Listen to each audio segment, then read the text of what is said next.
The dust of the Dakota Territory hung thick in the summer air of 1878 as Faith Nichols staggered down the main street of Willow Creek, her vision blurred by tears and the swelling around her right eye. Blood trickled from her split lip, the metallic taste making her stomach turn as she tried to stay upright despite the dizziness threatening to pull her to the ground. She had walked 5 miles from the Richardson farm after what was supposed to be a simple job as a housekeeper had turned into a nightmare, and now she found herself alone, beaten, and with nowhere to go in a town that barely acknowledged her existence. Faith stumbled, her knees finally giving way as the last of her strength drained from her body. She braced herself for the impact of the hard-packed dirt, but it never came. Instead, a strong, calloused hand caught her arm, steadying her. "Whoa there!" came a deep voice from above her. Faith blinked back tears, looking up to find herself staring into the concerned eyes of a tall man, with a weathered face partially hidden by the shadow of his wide-brimmed hat. He wore a dusty denim shirt with a leather vest, a red bandana around his neck, and worn chaps over his trousers, unmistakably a cowboy. "Miss?" His expression changed when he saw her face clearly, eyes widening at the sight of her injuries. "Who did this to you?" Faith tried to answer, but her voice caught in her throat. She took a shaky step backward, wary of any man's help after what she'd just escaped.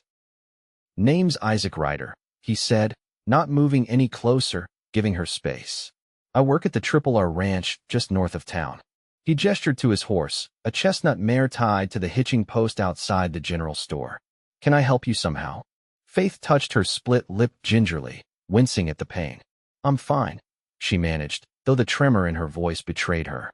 Isaac studied her for a moment, taking in her torn dress, the small carpet bag clutched in her white-knuckled grip, and the fear in her eyes.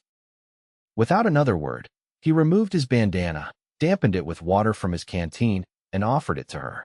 "For your lip," he explained. Faith hesitated before accepting it, pressing the cool cloth to her mouth with a grateful nod. The main street was beginning to fill with curious onlookers. Isaac noticed this and frowned, then made a decision.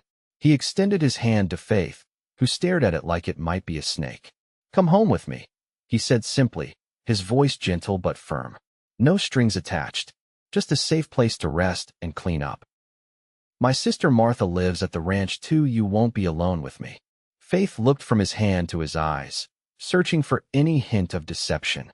What she saw instead was genuine concern, and something else, a quiet strength that somehow made her feel safer than she had in months. "Why would you help me?" she whispered. "You don't even know me."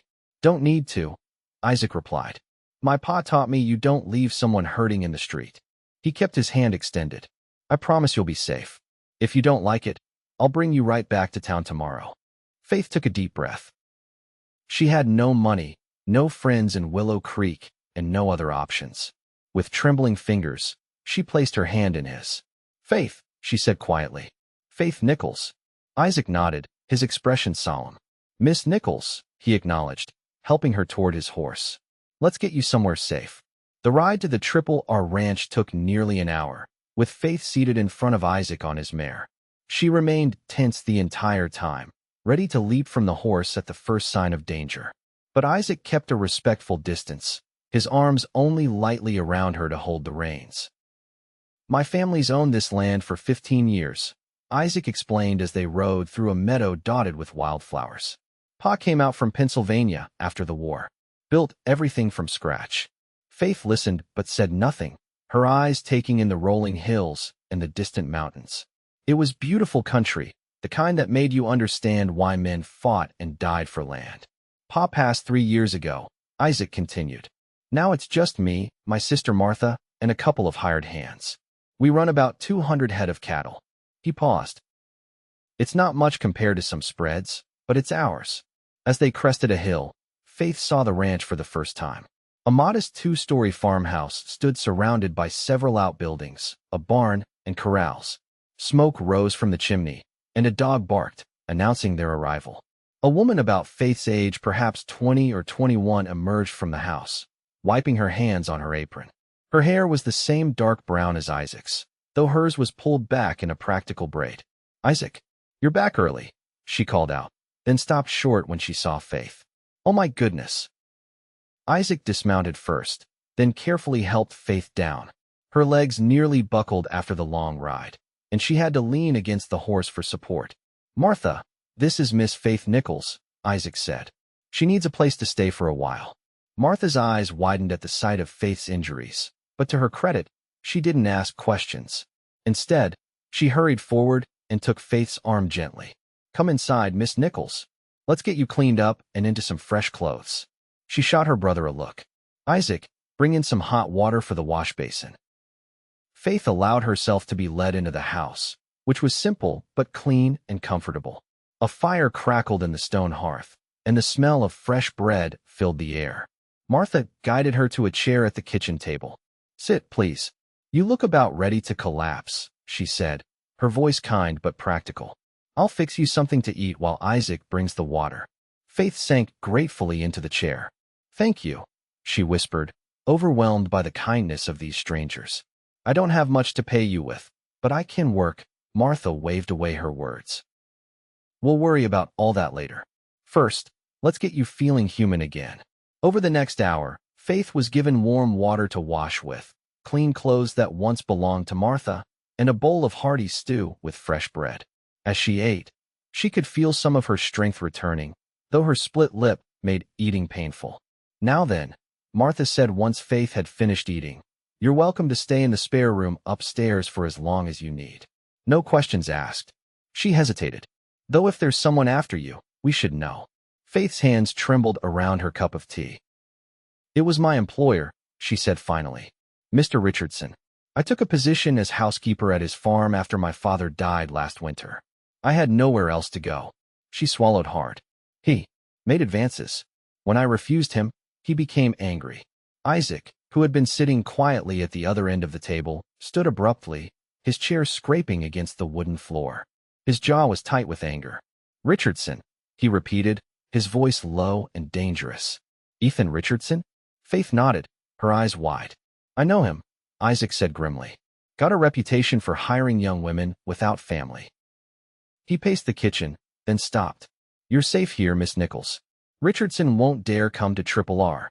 "Isaac," Martha warned, "don't go doing anything foolish." He shook his head. "Not planning to. Just stating a fact." He turned to Faith. "Rest up, Miss Nichols. No one will bother you here." That night, lying in a real bed for the first time in months, Faith stared at the ceiling, listening to the unfamiliar sounds of the ranch settling around her. The room was small but comfortable, with a patchwork quilt and curtains that Martha had sewn herself. On the bedside table sat a lamp and a small Bible. Despite her exhaustion, sleep eluded Faith.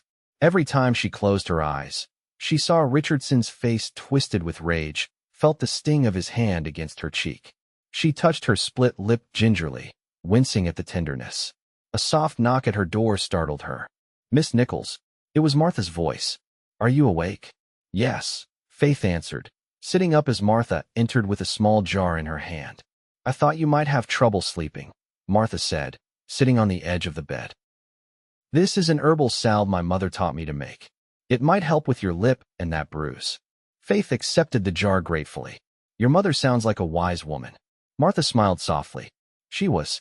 Pneumonia took her 5 years ago." She watched as Faith applied the salve.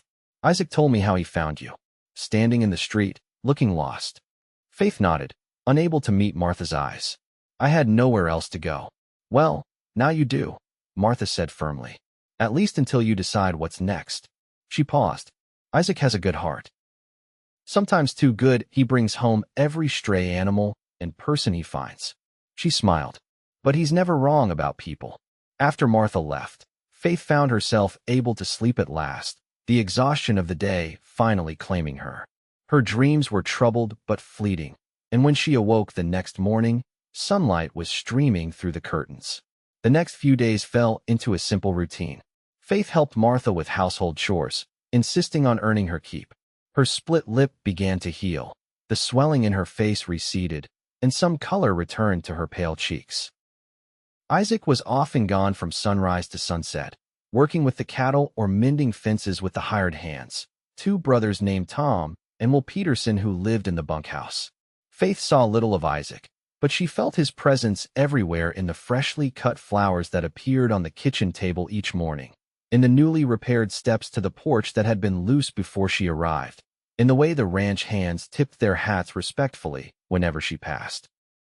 One evening, nearly a week after her arrival, Faith found Isaac sitting alone on the porch, whittling a small piece of wood as the sun set over the distant mountains. "May I join you?" she asked hesitantly. Isaac looked up, surprised, then quickly stood. "Of course, Miss Nichols." Faith sat in the chair beside him, smoothing her borrowed dress. "I wanted to thank you properly," she said, "for everything you and Martha have done." Isaac shrugged, resuming his whittling. "Anyone would have done the same." "No," Faith said firmly. "They wouldn't have." She gazed out at the darkening landscape. "I've learned that lesson the hard way."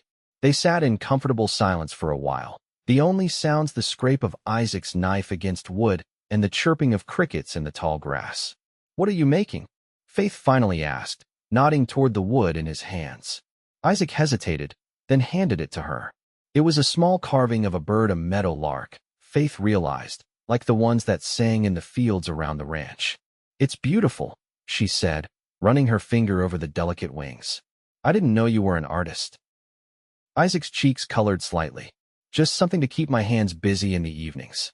Faith returned the carving, their fingers brushing briefly. "My father used to whittle," she said softly.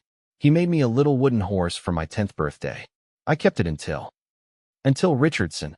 Isaac finished when she trailed off. Faith nodded, blinking back sudden tears. "I left everything behind when I ran." Isaac's expression hardened. "Richardson was in town yesterday," he said, asking questions about a young woman with red hair. Faith's heart raced with fear. "Did he?" "No one told him anything," Isaac assured her. "Richardson isn't well liked in these parts. But he's not giving up." "I should leave," Faith said, rising from her chair. "I'm putting you all in danger." Isaac stood too, his hand catching her arm gently. "You're not going anywhere," he said, his voice quiet but firm. "This is your home now, for as long as you want it." Faith looked up at him, suddenly aware of how close they were standing, of the warmth of his hand on her arm, of the concern in his eyes. "Why?" she whispered. "Why risk so much for someone you barely know?" Isaac released her arm slowly. "Because everyone deserves a safe place," he said. "And maybe because I've never met anyone who made me want to carve meadowlarks before." Before Faith could respond, Martha called them in for supper, and the moment passed. But that night, Faith fell asleep with the memory of Isaac's words echoing in her mind. The following Sunday, Faith attended church in Willow Creek with the Ryder siblings. She wore a blue dress that Martha had altered for her, and her hair was pinned up beneath a modest bonnet. She felt self-conscious about the fading bruise on her cheek and her still healing lip, but Martha had assured her she looked lovely. The small wooden church was filled with ranchers, farmers, and townspeople. Faith felt eyes on her as she walked in with Isaac and Martha, heard the whispers behind gloved hands and fans. "Don't mind them," Martha murmured. "Small towns run on gossip like engines run on coal." They sat in a pew near the middle, Isaac on one side of Faith, Martha on the other. The service was simple but heartfelt. The pastor's sermon focused on compassion for strangers, a coincidence that made Faith wonder if Isaac or Martha had spoken to him in advance. As they filed out after the service, Faith found herself face to face with Ethan Richardson. He stood on the church steps, his Sunday best unable to disguise the meanness in his eyes when they fixed on her. "There you are," he said, his voice carrying. "I've been looking everywhere for you, Faith." Faith froze, her heart pounding so hard she was sure everyone could hear it. Isaac stepped in front of her, his posture tense. "Mr. Richardson," he said coolly, "Miss Nichols doesn't wish to speak with you." Richardson's eyes narrowed. "This isn't your concern, Ryder. This woman works for me. She stole from my home before running off." A murmur went through the gathered churchgoers. Faith stepped around Isaac, anger overcoming her fear. "That's a lie," she said clearly. "I took nothing but what belonged to me, and these injuries." She gestured to her face. "Given by your hand when I refused your advances." Richardson's face darkened with rage. "How dare you?" "I think we all know who's telling the truth here," came a new voice. Sheriff Thomas Burke stepped forward, his badge gleaming in the sunlight. "Mr. Richardson, I've had reports about your treatment of household staff before." Richardson looked around, suddenly aware of the hostile stares from the townspeople. He backed down, shooting Faith a venomous look. "This isn't over," he muttered before stalking away. The sheriff turned to Faith. "Miss, if you'd like to file a formal complaint, not today," Isaac interrupted, placing a protective hand on Faith's back. "But thank you, Sheriff." As they rode back to the ranch, Faith remained silent, processing what had happened. When they arrived, she helped Martha prepare Sunday dinner, then excused herself to walk by the creek that ran along the eastern edge of the property. She heard footsteps behind her and turned to find Isaac approaching, his hat in his hands. "Are you all right?" he asked. Faith nodded. "Better than I expected to be," she admitted. It felt good to stand up to him, to tell the truth. "You were brave," Isaac said, coming to stand beside her. "But Richardson isn't a man who gives up easily." "No," Faith agreed. "He isn't." She looked up at Isaac. "I can't hide here forever." "Why not?" The question was simple, but his expression was complex. Faith blinked, surprised. Because this isn't my home. I can't impose on your kindness indefinitely." "What if it could be your home?" Isaac asked quietly. "What if I want you to stay?" Faith's breath caught in her throat. "Isaac, I know it's too soon," he said quickly. "I know you've been hurt and need time. But I also know that in just 2 weeks, you've become important to me." He looked away, embarrassed. "Martha says I'm being a fool, that I barely know you." "Maybe she's right." "She's not right," Faith said softly. She reached out hesitantly, her fingers brushing his. "I feel it too, this connection between us. But I'm afraid." Isaac turned his hand to take hers properly. "I would never hurt you, Faith. I swear it." "I believe you," she whispered. "But Richardson, we'll deal with Richardson," Isaac said firmly. "Together." Faith wanted to believe it could be that simple, that she could have this new life, this chance at happiness. But experience had taught her that safety was an illusion, that good things didn't last. Before she could respond, a gunshot cracked through the air, and Isaac shoved Faith to the ground, covering her body with his own as more shots followed. "Stay down," he commanded, pulling a revolver from his belt. Faith's heart hammered as she pressed herself into the tall grass. Isaac raised his head cautiously, trying to locate the shooter. "Richardson," he muttered. "Has to be." "How do you know?" Faith whispered. "No one else would dare," Isaac replied grimly. He looked down at her, his expression intense. "Faith, I need you to crawl back to the house while I provide cover. Get Martha and the Peterson boys. Tell them what's happening." Fear gripped her. "I can't leave you here alone." "You have to," Isaac insisted. "I'll be fine. Now go." Faith hesitated only a moment before beginning to crawl through the grass away from the creek. Behind her, Isaac fired 2 shots in the direction the attack had come from. She heard return fire and the thud of a bullet hitting the ground nearby, spurring her to move faster. She reached the house breathless and terrified, bursting through the back door to find Martha kneading bread dough. "Richardson," Faith gasped. "At the creek, shooting at Isaac." Martha's face paled, but she moved quickly, grabbing a shotgun from above the fireplace. "Tom and Will are in the barn," she said. "Get them, then stay inside." Faith ran to the barn, where the Peterson brothers were mending tack. They leapt to their feet at her news, grabbing rifles and rushing toward the creek. Faith returned to the house as instructed, but she couldn't bear to wait inside. She took a position at the window, watching anxiously. Minutes stretched like hours.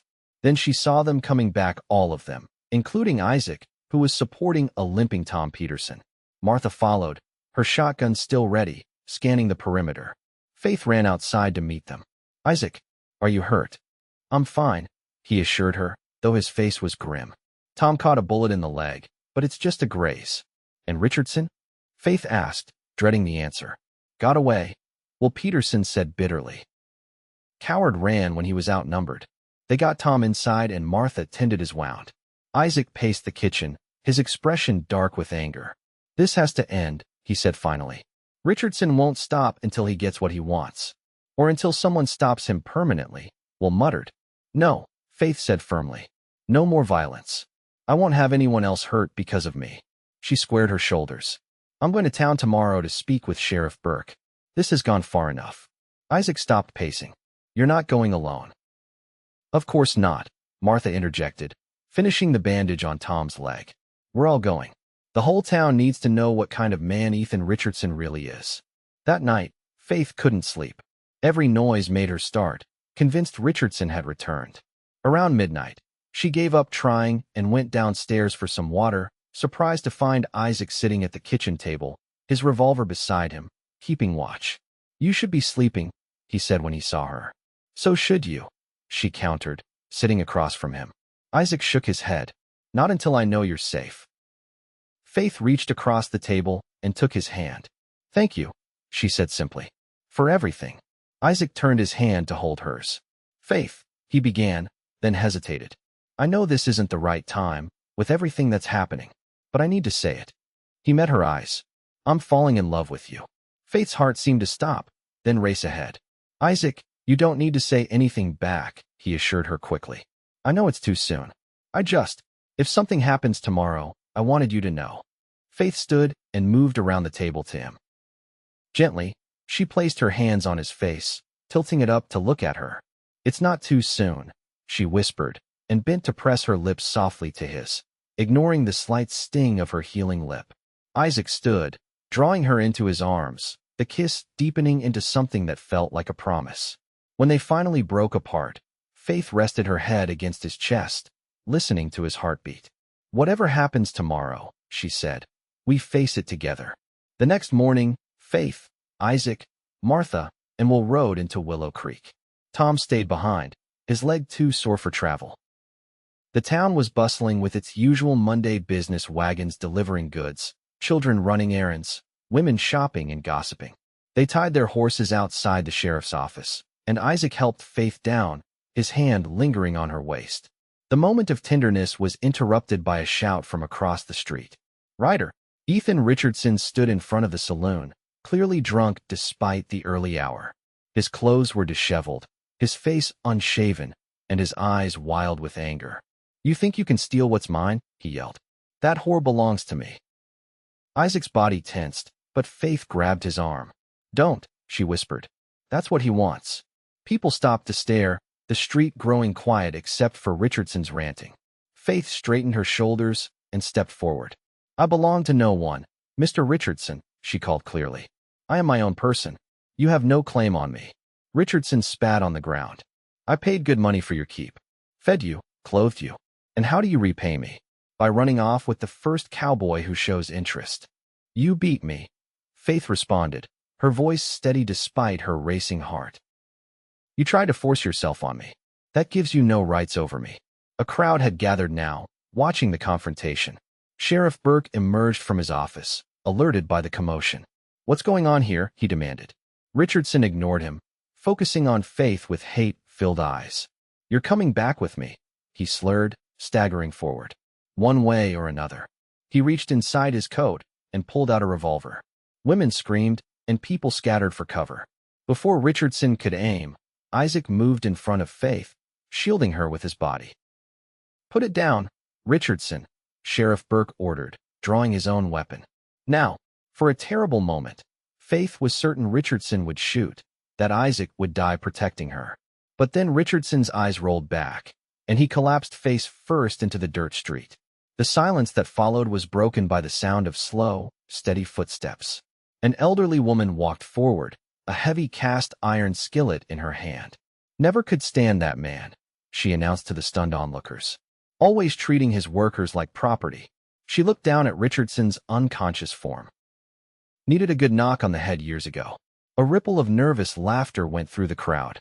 Sheriff Burke holstered his weapon and knelt to check on Richardson. "He's alive," he confirmed, "though he'll have quite the headache when he wakes up." He looked up at Faith. "Miss, I think it's time you told me exactly what happened between you and Mr. Richardson." Over the next hour, Faith gave her statement to Sheriff Burke, describing the abuse she'd suffered and Richardson's attack on the ranch. Other townspeople came forward, 2 former employees of Richardson with similar stories, neighbors who had heard screams from his property, merchants who had noticed bruises on the faces of women who worked for him. By the time Richardson regained consciousness, he found himself locked in the town jail, facing multiple charges. Sheriff Burke assured Faith that with so many witnesses, Richardson would likely be sent to the territorial prison for a considerable time.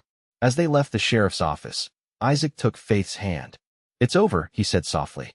"You're truly safe now." Faith squeezed his hand, hardly daring to believe it. "What happens now?" "Now," Martha said, coming to stand beside them, "we go home." Home. The word resonated in Faith's heart. She looked at Isaac, saw the love and promise in his eyes, and knew that home wasn't just a place, it was the people who made you feel safe, who believed in you when you couldn't believe in yourself. 3 months later, on a crisp autumn day, Faith Nichols became Faith Ryder in a simple ceremony at the Willow Creek Church. She wore a cream-colored dress that Martha had helped her sew, with wildflowers in her hair instead of a veil. Isaac couldn't take his eyes off her, his face alight with joy as they spoke their vows before friends and neighbors who had come to respect the young woman who had stood up to Ethan Richardson. Richardson himself was serving 10 years in the territorial prison, his reputation and fortune destroyed by the revelations that had followed his arrest. The judge had been particularly harsh after hearing testimony from 6 different women who had suffered at his hands. After the ceremony, the celebration moved to the Triple R Ranch, where tables groaned with food and a fiddle player kept everyone dancing well into the evening. As the sun began to set, Isaac led Faith away from the festivities to the creek where they had first confessed their feelings. "I have something for you," he said, reaching into his pocket. Faith watched curiously as he pulled out a small wooden carving, a meadowlark, exquisitely detailed, attached to a delicate silver chain. "Isaac, it's beautiful," she breathed as he fastened it around her neck. "I wanted you to have something to remember this day," he said, "and to remind you that you're free now, free to fly, free to sing, free to be exactly who you are." Faith touched the carving gently, then looked up at her husband. "Do you know what I remember most about that first day? When I was standing in the street with a split lip, and you took my hand and said, 'Come home with me'?"